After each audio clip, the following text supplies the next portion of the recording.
frustrating end to this 4-game set in LA against the LA Dodgers. How we doing, everybody? It's your guy Wardy here, and we're back at it for our latest New York Metropolitan post-game show presented by our great friends at BetUS Sportsbook and Casino, as well as SeatGeek. But more on them later on in today's show, folks, because we have a lot to get into, and I want to see your raw emotions in the live chat and the comments down below, because like you guys, I too am beyond pissed off. Listen, if you would ask me heading into this series if I would have been comfortable with the Mets splitting a 4-game set against the Dodgers, I said at minimum, that's what they need to do here. And obviously, at maximum, you got to win at least 3, if not 4, out of these 4 games. And what frustrates me most about the fact is not just the Mets splitting this 4-game set against the Dodgers, in which they still have the season series, as we know, they're having that one extra victory in the homestand there at Citi Field less than 2 weeks ago. Unfortunately, I was in attendance for the one loss where they, of course, lost there in 13 innings, but they made up for it as I was in attendance for game 1 in LA earlier this week. They're winning there that we saw in extra innings. But guys, this Mets team, even with them having the season series right now, it doesn't change the fact that they blew not 1 but 2 games. They blew 3 games, if we're being honest, guys. This was 3 consecutive games with I shouldn't say consecutive, because the Mets did win comfortably yesterday. That was a big victory, winning by a final score of 6-1. I'm not pushing that aside whatsoever, but what I do have to talk about, everybody, is the fact that the Mets offensively had things cooking early. They completely deviated away from their hitting with runners in scoring position from the 3rd, 4th, 5th plus inning on. They had nothing cooking. If your name was not the polar bear and Pete Alonso, you did absolutely nothing in this one, everybody. So yeah, I'm pretty pissed off. I'm not gonna lie, and I'm gonna be a little bit more unhinged than I typically am for a post-game show like this, while still understanding the Mets are deemed by many as the best team in baseball right now. And the Mets shot themselves in the foot that we saw from Edwin Diaz's blown save in game 1 of the series. Game 2, we saw, of course, Huascar Brosnan with a fastball upstairs to Mr. Muncy. Sayonara, it's out of here. Then today, we see the Mets absolutely blow it after David Peterson gives you a gem of 7 strong innings. And how do you blow it? It's not even at fault of Reed Garrett. I don't want to hear from anyone in the live chat or on the replay viewers right now chiming in for LA's post-game show that this is a Reed Garrett issue. It was not. Reed Garrett's been overworked to death. This was due. This was always going to happen if you pitched Reed Garrett basically every single day for the past number of days, the way that the Mets have to this point. Then you add in, obviously, the other aspect that isn't ideal. It's not just Reed Garrett getting heavily overworked, but then you add in Brett Beatty forgetting how to handle normal fundamentals at third base. Francisco Alvarez didn't do us any favors either with his footwork. Like, what are you thinking there in the 8th inning? As the Mets ultimately blew it with Brett Beatty having his best Pete Alonso Yips impression there. Mark Vientos from the hot corner. Again, what is with it with these Mets infielders as soon as they find themselves in a key opportunity where you actually can breathe? It's not as close as, okay, you have a speed demon like Acuna at third. No, there was plenty time to get that throw to third, and Beatty just completely botches it. He hesitates, and then he spikes it right into the ground, making 50 Cent look good with his first pitch. Like, what are we doing here? So yeah, obviously Wardy's a little disgruntled. We got a lot to break down this one. We're going to go through innings 1 through 9 as we typically do for our latest post-game show, but I appreciate everyone for shopping and live on a replay. We'll be answering plenty of your comments,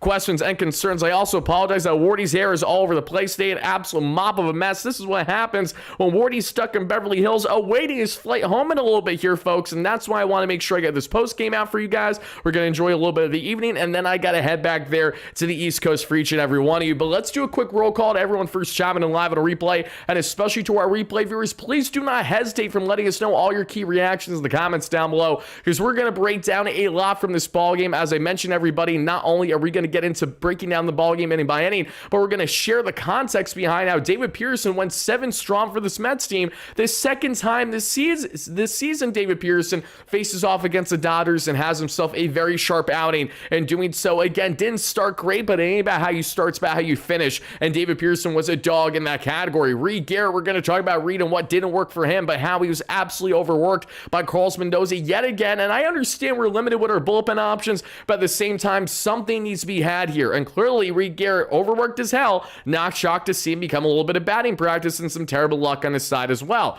Brandon Waddell, far from the liability, everybody, and this is how the Mets lineup ended. As you guys can see beside me right now, they did have Luis Angel Acuna getting the start there at shortstop, in case you guys are wondering why. If you missed the ball game, that's because Francisco Lindor does in fact have a broken pinky toe, but don't worry, Mets fans, it does appear that he's going to try to play through it. Obviously, no different than when a couple years ago, funny enough, in the 2022 season, and the first flight there to LA, first day in LA, Lindor jams his finger and actually breaks it, getting it stuck in a door jam, and he had to wear a finger brace on his middle finger there for like a good chunk of the summer. He still played great baseball, but that sucked then. And now this is a second broken finger, a broken bone for Lindor over the past couple years of going to LA. Who is hexing this man? This needs to stop. I do not appreciate my captain getting beat up, everybody. And speaking of the captain, Francisco Lindor and the Mets came out with a fantastic little mini doc on the official Mets YouTube channel. I highly implore you guys to check that out in case you guys haven't already. Great little docu-series that they did going back to spring training. I'm really giving you a day in the life for Francisco Lindor and how he operates as a player, everybody. And also, folks, the Mets did officially announce today that they will be having an alumni game September 13th there with Shea Stadium and Citi Field, meaning you're going to have Shea Stadium type players there for the Mets and Citi Field type players for the Mets, all former Mets alumni playing in pretty much your latest type alumni game. September 13th, everybody. Juliet, thank you so much for the $5 holla. Juliet says, how about Marte getting picked off at third base? That was absolutely brutal. I mean, there were multiple blunders in this one. It wasn't just Beatty's little hiccup there in the hot corner. Marte's base running the inning or so prior did not help anything at all, which really sucked because it would have been great to see the Mets pounce there with that early opportunity. But the Mets also didn't pounce with an early opportunity on this ball game that we saw. Alvin, thank you for the $5 holla. Alvin says, Wardy Garrett had man out home plate, but Alvarez stood and wait. It was unbelievable. It was actually insane how we saw both of them collide, looking like Tweedledee, Tweedledum here. And it reminded me a lot of the Three Stooges when you got, the two Stooges just sticking around and obviously not locked in the way that they should be. And the one Stooge that's basically trying to smack them straight and figure out what's going on here. That one Stooge is Lindor in the dugout probably yelling at Beatty and Alvarez on that exchange, and Garrett as well. Like, what is happening here? Josh with the $5 holla, infuriating, but we have to remember every game is a dogfight with these guys, and that's very positive. It is positive. True, the Mets are not getting their teeth kicked in constantly, the way that we have seen be the case for the New York Yankees among other teams when facing the big bad LA Dodgers. This Mets team goes toe-to-toe just like any other team in baseball against the best of the best, and the Mets are amongst the best of the best, if not the best team in all the game currently. So listen, a lot of great positive takeaways. A takeaway from today's loss here between David Peterson still going 7 strong that we're about to break down here, whether it's the Polar Bears staying unbelievably hot, especially going opposite field. That's been my biggest standout on the Alonso front, along with everything in between, folks. So thank you again kindly for hitting that like and subscribe button as you guys first chime in. Blind Beer with the $2 holla states of following. Again, guys, let me see the emotions. I want to see them plenty in the chat and to all my replay viewers. Do not hesitate, everybody. What the F? Wasted a great start. Better sweep weekend. I hope the Mets sweep against the Rockies, and I understand the Rockies just had a sweep in Miami. I also don't give a rat's ass. It's the Miami Marlins, and the New York Mets are the New York Mets. You go Colorado, you got to win at least 2 out of 3, if not sweep that entire series the way that you just did there at home. And I don't blame people that are frustrated with Alvarez. Again, that did not help anything, especially on the defensive end, with how that entire play unfolded. It's like everyone just froze there and had no effing clue what they were doing. Let's do a quick roll call. Everyone chime in the chat now. NYM Nathan, how we doing? Kane, how we doing? Bobby G, great member, going up the list. Rebecca Allen, great member. We got here Blindbeard, Goomba, Alvin, great member. Juliet, great member. Dino Caps, great member. How are you? James, great member. We got my guy D-Mac in here, I'm sure, great member. Dave Kaplitz, great member. Bobby G, great member, going up the list. Dino Caps, if I didn't say him already. John, how we doing? We got Good Suit, Mike Norden. Jennifer, how are you? I know you're not too happy right now. Mets a better competitive matchup with the LA than the Yankees. That is true, Jennifer. No denying that. Gerald, how we doing? Going up the list here. Kevin Kane, going up here even more. Always Froza. Michael Valenti, how are you? Jose Lopez Moya, longtime follower. Peter, Dom, going up the list here even more. We got Robert, how are you? Jose, Dan Dodito, great member here on the platform.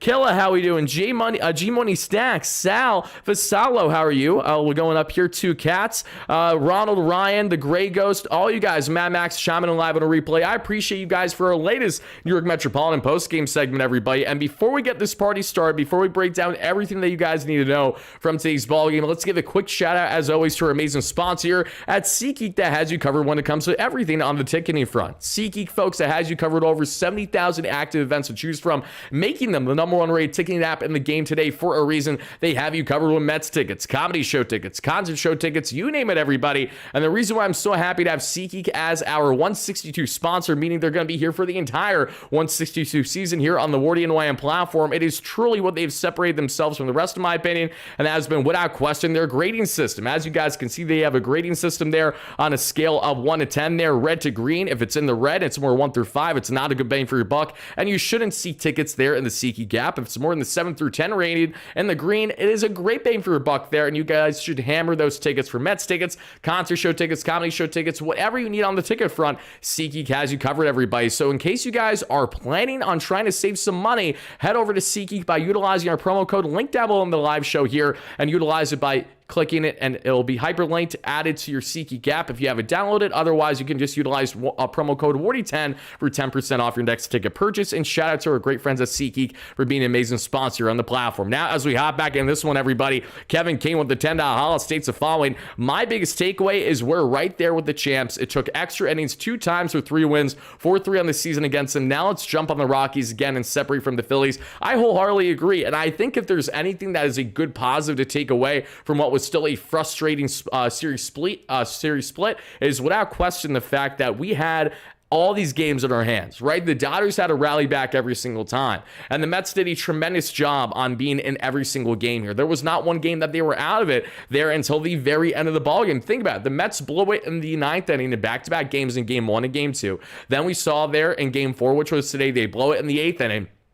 A half inning turnaround and try to get that run back. It isn't going to happen every time. And again, obviously I'm frustrated. I'm not happy with certain Carlos Mendoza decisions on the bullpen front, but I also know the bullpen got heavily overworked. It's like at some point you can only do so much there. The same way that I actually loved today what the lab configuration was with Brandon Nimmo batting leadoff. He's been thriving in the 2-hole, and he thrived very much so, and then some there batting leadoff today with Lindor out day to day. Lindor will be back soon. I'm not overly concerned there at all, everybody, but just bearing in mind that Nimmo back towards the top of the order is thriving and more like the Nimmo that we expect him to be, and we're going to further expand on that in a second. James, thank you so much for the $2 holla. I appreciate that. Tough loss defense and leaving the runner. Yeah, it's not fun. The Mets left one too many runners on. As I actually take a look right now, looking at the exact numbers of how many runners the Mets left on base, let's go ahead and do exactly that, everybody, because like I said, it is not ideal at all. The Mets left at least 12, and we're going to double check it right now.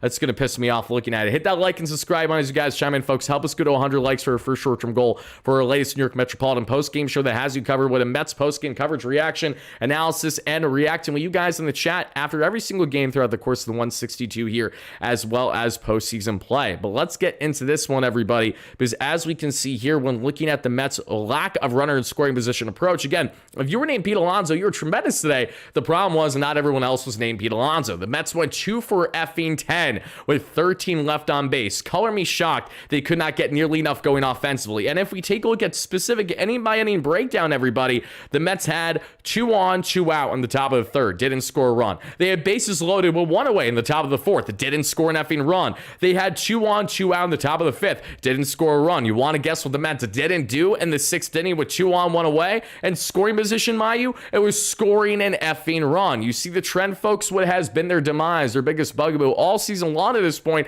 on the offensive end held true today in their Game 4 series finale loss in LA. KCB, thank you for the $5 holla. KC says, refuse to be upset. Look at it like this. Mets took 4 of 7 while playing sloppy. Can play better. Handle business in Colorado. That is true, but we also only have one more win against this Dodgers team when the Dodgers don't have Glass now. They don't have Snell. They don't have Sasaki pitching even decently, right? Among all these other things, I know the counter is Mets don't have Montas and Minaya, but again, great credit to what the Mets have done on the pitching end, and to an extent, credit to the Dodgers with their pitching depth, how they've been able to keep things afloat the way that they have been, even with all their sustained issues that we've seen on a pretty much, weekly basis. The Dodgers have more consistent injuries right now than any other pitching staff in Major League Baseball, because they run their pitchers into the ground and look more for stuff than actually what you're getting in the craftiness of the arsenal. They're just looking for velocity, and that's really hurting them. But I'm getting on a tangent now, everybody. Let's break down this ball game together. Hit those buttons on your way and let me know all your reactions to this very unfortunate, very frustrating 6-5 loss.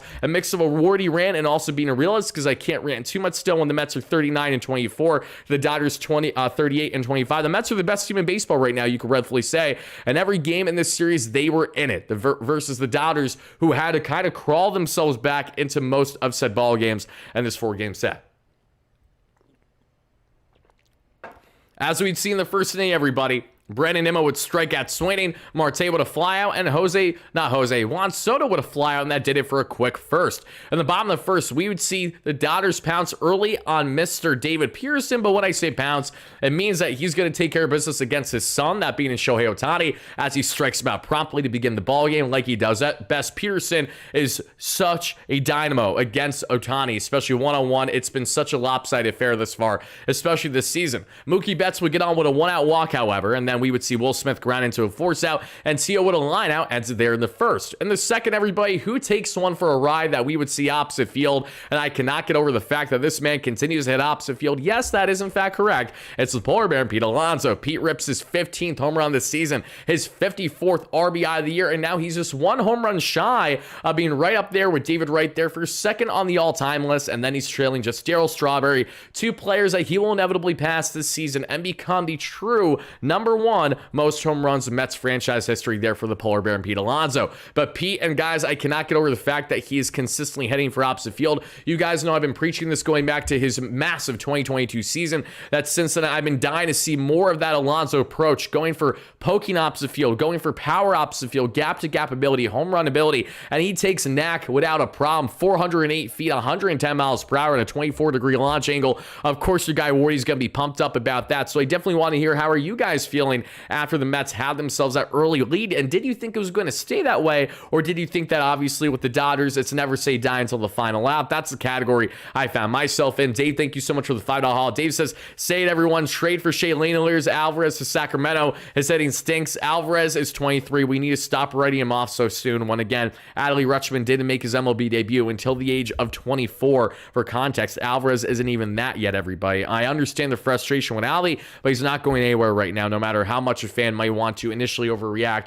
to how he's been performing as of late. Thank you for the donation, though, Dave. Love you and always appreciate it, everybody. But now as we get back in this one, the Mets again have themselves an early 1-0 lead. And then after a McNeil ground out, Tyrone Taylor, of course, got on with a walk, and he promptly stole his 6th bag of the year there that we saw for TT. Brett Beatty, who got the start of the hot corner today. Love to see that. Mauricio did come off the bench after having some underwhelming at-bats for his first 2 games since getting called up there after Vientos went down on the IL with the hamstring strain after game 1 of this matchup, in which your guy was in attendance. We would see Beatty get on with a walk, Alvarez with a line out, and then Acuna flies out there to strand 2 on, less than 2 out there in the second. In the third, David Peterson goes down 1-2-3 with Pages, Tommy Edman, and Kike Hernandez with 1 strikeout. In the in the top of the third inning, then we would see Brandon Nimmo rip a no-doubter, his 10th home run this season. Shout out to Brandon Nimmo, and like every one of you, I was absolutely amped up. Brandon hitting the leadoff tater. You love to see that, baby. Mets have themselves at the time at least a 2-0 lead thanks to a roughly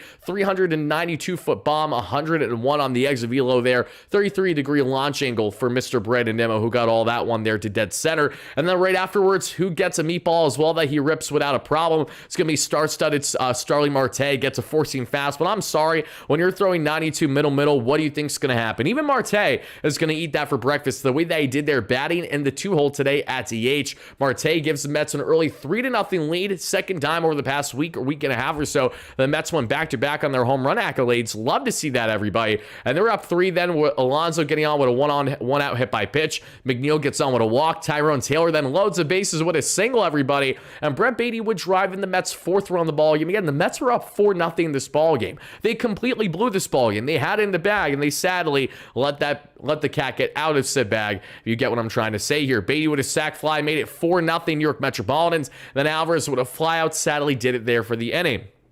In the bottom of the third, we saw Miggy Rojas get on with a 1-out walk, and then Shohei Ohtani rips himself a single, his 1 and only hit today there that we saw against Peterson. And then Mookie Betts rips a double, Betts' 6th double of the year, and that makes it 4-1 LA, and it quickly becomes 4-2 LA, as Will Smith then, who's been unbelievably clutch with runners in scoring position, comes to torment the Mets yet again here as he makes it again a 2-run ball game. And then it gets from bad to worse for the Mets as Teoscar Hernandez grounds out into a force out, allowing another runner to score. That makes it 4-3, still Dodgers down, but made a lot of ground over that past half inning. As we then get, folks, to the 4th inning, we would see Nimmo with a walk. He would then steal his 3rd bag of the year. Marte gets on with a walk. So back-to-back walks after back-to-back bombs for Nimmo and Marte. And then Juan Soto gets on with a walk, folks. Bases loaded, less than 2 outs for the Mets. And what do? Pete Alonso strikes that Sweeney on a pitch that he usually has every day of the week. And Jeff McNeil then flies out because, of course, he does. And the Mets strand bases loaded, less than 2, entering the bottom of the 4th. And in the bottom of the 4th, we would see Tommy Edman get on with a single. Afterwards, that would do it for the inning, as thankfully we would see a big double play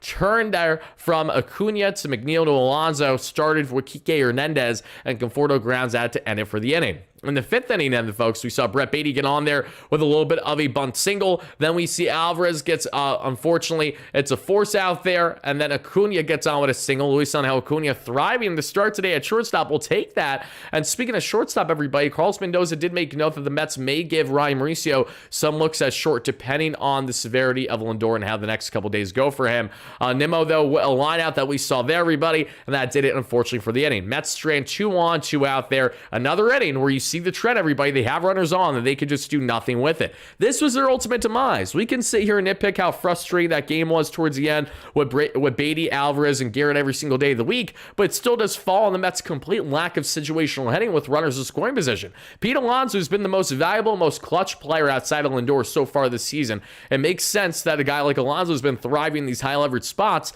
but what has been frustrating is that consistency has not been there with anyone else in said lineup for this New York Metropolitan team. Because after the Betts single that we would see and an Ohtani single to kickstart the 5th inning, we would thankfully see a fly on Will Smith and a strikeout on Teoscar Hernandez, a big you-know-what strikeout from David Peterson on 3 pitches there, who gets him biting big time there on the slider down and in, and that does it there for a clean, unscathed 5th inning. In the bottom of the 5th, or pardon me, in the top of the 6th rather, Marte leads off the inning with a single, his 2nd hit of the ballgame. First was that solo shot that we saw. Juan Soto strikes out swinging, and then here comes former Met, now foe, and was already dropped by the Toronto Blue Jays, and Jose Urena, who's recently signed by the LA Dodgers to face the New York Mets. Alonso then would get on with a single, his another big hit for him today. And then Jeff McNeil strikes out swinging there, everybody, and that would do it there for the inning. Frustrating that the Mets would not be able to pounce into the opportunity with 2 on and 2 out, but there would be more that would come soon after that we'd see, folks. And mind you, this had lots to do with Jeff McNeil striking out, as it had 10 times more to do with Marte somehow, some way getting picked off there, which led it to being the end of the inning. And Marte doesn't get picked off at 3rd. Everything is perfectly fine. I don't know why the hell Marte was thinking to do that there, but he got aggressive and it came back to bite him in the ass. And from there, folks, the Mets again are still up, but just by 1. Then that's sets the stage for Andy Pages, who rips a leadoff single in the bottom of the 6th inning. But thankfully, a huge double play there for Tommy Edman, and a flat on Kike Hernandez does it there for the 6th. In the bottom, in the top of the 7th, everybody, we would see a 1-2-3 from Tyrone to Baty to Alvey. Then we would see in the bottom of that same inning, a huge final inning of work there for David Peterson, folks. He gets a key flat on Michael Conforto, a big strikeout on Miggy Rojas, and he did a great job there with that absolutely disgusting changeup as well, perfectly dotted there a little bit outside. Shohei Ohtani there was called out in strikes 2, just looking silly there. Great at-bat, 8-pitch at-bat that goes in Peterson's favor yet again with a sinker called strike 3 that just had Ohtani looking silly, everybody. And that ultimately did it for David Peterson's final line, folks, because we saw Peterson looked absolutely fantastic after giving up those early runs in this ballgame. That's what makes today's loss stain all that much more, folks. As you guys can see here, let me just fix this real quick. I have no clue why those were moved like that, guys. David Peterson, though, had himself a day. 7 hits, 7 innings, 3 earned runs, 2 walks, 6 strikeouts on 91 pitches, down to a 2.80 ERA on the season. David Peterson, have yourself a day, my friend. Let's talk about what Peterson did so well in this outing and what should not be overlooked, even with the Mets dropping this ball game by a final score at 6-5 in a very dramatic and frustrating fashion. The sinker that he utilized the most in today's arsenal topped out at 35% of the arsenal. Utilized it that we saw 41 was the velo where he topped out, and at 91 is where he sat. The slider at 21% of his arsenal, topped out 87, sat right around 86. The 4-seam at 18%, topped out 94 and sat right around 92. The changeup at 15%, topped out 86 and sat right around 84. And the curveball at 11%, topped out 79 and sat right around 78, everybody. I want to hear your guys' final grades for David Peterson on a scale of 1 to 10. For your guy, Wardy, today, he won 7 strong innings and gave up only 3 earned runs against the LA Dodgers. That is still going to get, in my opinion, a rock-solid 7 out of 10 from your guy Wardy. I thought the length was unbelievably important today, making sure you didn't tax your bullpen as much as it's been otherwise at previous days in this 4-game set. And yes, I understand he gave up some early runs, but the way that he finished this ball game too was just as impressive as any time I've seen David Peterson. So I think he deserves a lot of credit for that. I'm going to shout him out as much as I possibly can for this.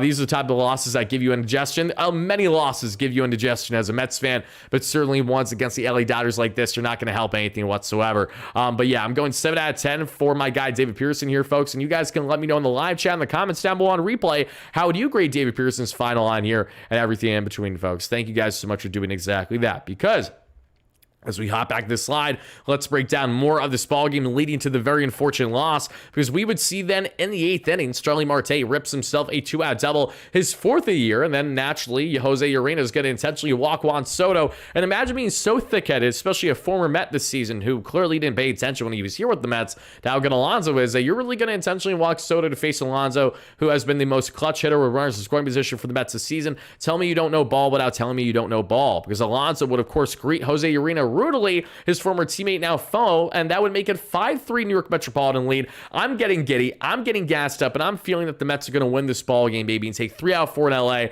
I'm going to be riding high, beyond amped up versus what you guys are getting in a very melodramatic, if not frustrated, Wardy right now after this 6-5 loss. But Alonso, what I love so much about this hitting that we saw was the fact that he yet again went opposite field. That's a huge standout, everybody, because when we talk about Pete Alonso's final line, he went 3 for 4 today with an absolute bomb that we saw opposite field, 2 RBIs, 298 average, 973 OPS. Alonso now, again, as I mentioned, is just 2 home runs shy. I think he's 1 home run shy of tying David Wright of second all-time on the Mets leaderboard. And then after that, he'll just be trailing Darryl Strawberry, and that's that, everybody. 298 average, just under 1,000 OPS. When you think of clutchness, when you think of a man who has not skipped a beat pretty much since he hit that home run opposite field off of Devin Williams in the wild card last year, we think of the polar bear and Pete Alonso. He was absolutely fantastic. And I know we had this game in our pocket, Chalk, and makes it all the more frustrating. It pisses me off to death when we lose a ball game like this. But I can't sit here and hit my head too low because, again, Mets play baseball tomorrow. We have to try to shake it off. It is what it is. It doesn't change the fact that I'm mad about it, though. They should have, at minimum, won 3 out of 4 this series, if not swept, especially when you consider the pitching staff that the Mets faced in said series and how well our pitching staff did against the effing Dodgers. Griffin Canning goes 6 shutty. Peterson goes 7 strong. I mean, everyone, for the most part, stepped up when we need them to. Even Tyler McGill retired the final 16 or 17 batters he faced after giving up early runs there that we saw in game 2 of this series. And, game 1 as well, you got exactly what you needed from Paulie Punchies, Mr. Paul Blackburn, who won 5 shutty. Again, the pitching was fantastic. All the more frustrating. The Mets lost this one. No doubt about it, everybody. But Pete Alonso, guys, who had himself not 1, but 2 ding-dongs yesterday, a home run today. Just to give you guys an idea on how hot Pete Alonso is right now, we're looking at Alonso now has 3 home runs in his last 2 games, 4 in June, and 6 since May 25th already. This is the same Alonso that prior to his May 25th home run or so hadn't hit a home run in the longest stretch of his entire career of at least 16 or 17 games. It was a very lengthy stretch that we saw in the early goings of May, but thankfully that not only has been shot down, but Alonso is red hot now to pick it up as the weather is picking up now on the East Coast, especially for this New York Metropolitan team. But getting back in this one, folks, Alonso at the time gave the Mets what we saw there, a nice 5-3 lead, but it would only last so long. We would see then a half inning later, everybody, we would see Reed Garrett come in, and again, Reed Garrett was just batting practice today. He didn't have it, and I can't fault Garrett at all here today, so I'm not going to. It's not Reed Garrett's fault that he was overworked a shit ton, and now he's in a current spot where he's not going to find himself having the same amount of success because Mookie Betts gets on with a leadoff walk. Will Smith then with his 12th double of the year there, because of course he does, and that makes it 5-4 LA Dodgers. Will Smith is unbelievably clutch with runners in scoring position, only so much you can do.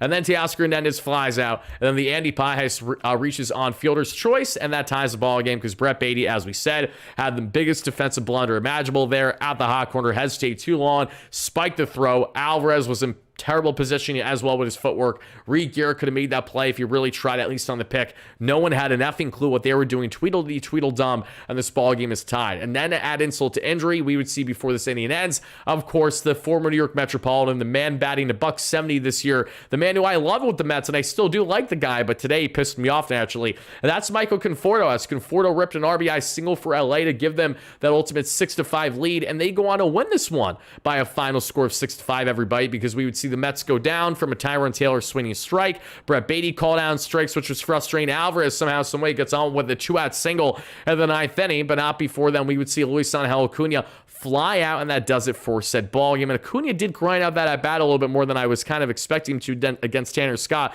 1-8 pitches, but he flies out in the end. Tanner Scott, who did not look overly sharp there, was better today for the Dodgers than his previous outing or 2 in this series. And again, the Mets go down and lose this one by a final score of, yes, everybody, 6-5. I don't know why a Yankee fan in here is laughing about Reed Garrett. I'm sorry, buddy. Maybe don't give up 2 touchdowns and a field goal to the Dodgers next time. Let's limit the damage a little bit. I don't think that'd be the worst thing imaginable. Alvin, how we doing? And you're a great member as always. Let's see. At least, I will say this, Mets blowing games like the Yankees, at least you have the self-reflection to state that. So I will redact my comment a little bit. I still think Wardy's actually conformable. People do think down the side, so I've heard. But all you amazing members, thank you guys so much for, again, chiming in live on a replay. I'm about to wrap things up, everybody. I'm not going to be too long-winded today because, again, this was a very frustrating loss, and Wardy does have to get everything set because I will be on the East Coast tomorrow for the Colorado Rockies series coverage for you guys that begins right around 8:30 p.m. Eastern. So we got a very quick turnaround. So again, I apologize. I'm not going to be too long in this one, folks, but I can't thank you enough for hitting that like and subscribe on your way in. And again, please let me know all your big takeaways from this one. I don't really have much more else to say other than the fact that, again, Reed Garrett was unbelievably worked. So that was the key standout. And when the Mets go 2 for 12 and leave 13 on base with runners in scoring position, what do you expect? What do you think is going to happen, right? So now the question is, how long is Lindor going to be out with injury now that he obviously has this broken pinky toe? He's going to try to be back in there for the entire series, if not at least 2 out of the 3 games against the Colorado Rockies. The Mets don't need him to play, but ideally we would like him in there if possible. The All-Star voting has begun as well, so if you guys haven't already, don't hesitate. Make sure to check out the All-Star voting there when it comes to Lindor, Alonso, Soto if you want, among others. And of course, guys, check out Wardy Day, which is linked down below in the description of this video today, folks, for you guys to check out and break down. We're going to be hosting a great event at Citi Field against the San Francisco Giants the day after the MLB trade deadline, going from July 31st to August 1st. It's a fireworks night there, and we only have a certain amount of tickets eligible still for you guys to purchase should you have interest. So check it out. You guys will have exclusive perks with pregame on-field access here, with a group photo with your guy Wardy. We're going to hang out together the entire ball game. It's in a lounge setting, so not typical seats there in the left field area. Bar right there. You're going to get a drink voucher just under $20. All details are down below by clicking the Wardy Day ticket link for you guys to check out in the description. Thank you again so much again for watching. I would be more high-headed than what I am today, but between being out west and enjoying the Cali vibes right now, as well as knowing that this Mets team is very good, and I'm confident in saying that they are the best team in baseball, or at least certainly a top 3 to top 4 team in the game right now. No doubt about it, and they're still getting better with guys like Jose Siri, Frankie Montas, and Sean Manaea working their way back. So the best is yet to come from this Mets team so far this season, everybody. I look forward to seeing them get there, and we break it down together as the amazing Mets fans that we are. But again, guys, thank you again so much for watching. Enjoy the rest of your night, day, evening, whenever you're watching this. And this is your guy, Wardy, signing out. Peace out, folks. Let's go, Mets. Let's bounce back next